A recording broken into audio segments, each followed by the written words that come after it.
السلام علیکم ورحمۃ اللہ وبرکاتہ۔ آپ کو ہماری ویڈیو کیسی لگتی ہیں پلیز اپنی رائے سے آگاہ کرتے رہا کریں، شکریہ۔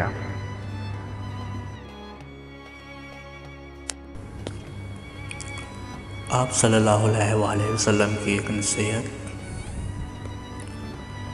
جب قرآن کریم کی یہ آیت اتری جس کا ترجمہ کچھ یوں ہے، جو کوئی برا کام کرے گا وہ اس کی سزا پائے گا، تو اس موقع پر حضرت ابوبکر صدیق رضی اللہ تعالیٰ عنہ وہ فرمانے لگے کہ اے اللہ کے رسول، میری تو ساری خوشی ختم ہو گئی ہے، اس لیے کہ اللہ تعالیٰ نے فرما دیا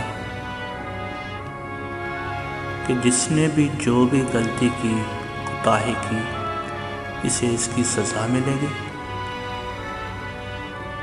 اے اللہ کے رسول،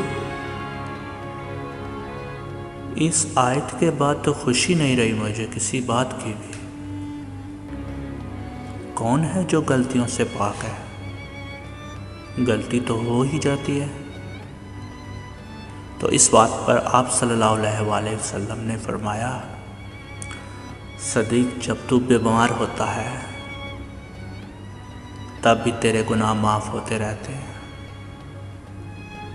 تجھے ٹھوکر لگتی ہے تب بھی تیری خطائیں معاف ہوتی رہتی ہیں، تجھے کوئی دکھ پہنچتا ہے تب بھی تیری خطائیں معاف ہوتی ہیں، تیری ہر تکلیف کے بدلے تیری کوئی نہ کوئی چھوٹی خطا معاف کر دی جاتی ہے، تاکہ جب تو اللہ کے پاس جائے تو گناہوں سے بالکل پاک صاف ہو کر جائے۔